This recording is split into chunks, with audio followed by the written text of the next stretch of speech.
Hi, my name's Michelle from Unata Yoga. So most of the time I'm sharing something to do with the hammock with you, because it's Unata aerial yoga. But maybe what I haven't shared with you yet is that I like to teach a very balanced class, something where we're not only so up in the air that we get very, lightheaded and flighty and, too airy, basically energetically, for the rest of our day. So to help get my students ready for all that air, many times we'll do something very grounded, including a sun salutation, which is a way to warm up the body and the mind and get us ready. So let me show one to you, and I'll explain to you not only what to do to go through it, but also a few points of why we would even want to do some of these positions before we do the hammock. So start out standing in front of the hammock so it's not going to be in your way. Reach your arms overhead and take a look up. And then as you exhale, you fold over. Now you can touch the floor with your hands by bending the knees.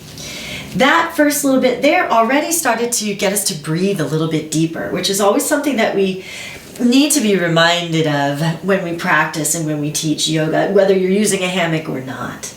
Then at this stage, I'm either going to quickly walk back or I'm going to hop back to what looks like the beginning of a push-up or the end of a push-up. Voila. Now from here, I'm going to start to use the arm muscles in a way that I don't usually get a chance to do when I'm doing aerial yoga. So this is what's going to help balance out some of that, some of that type of strengthening. So I'm going to reverse, push up, and then let the hips stay down as I do an actual push-up for the chest, just to whatever's your flexibility level, whatever's comfortable. And then push back. So I'm pushing the arms overhead instead of sort of pulling. What I would normally be doing is pulling the hammock towards me or pulling my body up. And in this position, I'm actually going to stay for a little bit. This is called downward facing dog. My tail is in the air. I can bend my knees a little bit here so I don't strain my lower back. And I can open up the shoulders quite a bit.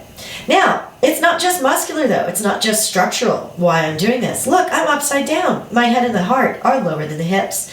And let's face it, doing inversions in the hammock can be pretty intense. So just with this position alone on the floor, I'm already getting my digestive system kind of used to it, my circulatory system kind of used to it, and my nervous system kind of used to it, so that it won't feel like such a shock when I do it with the hammock. After a few breaths, I'm going to go back to where I started, either walking quickly or hopping. And then I'll come back up to stand so that I can repeat the whole thing.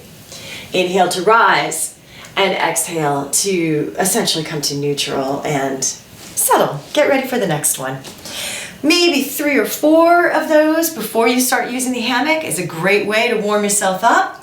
And I hope that it works for you to start out with the grounding before you get into the air.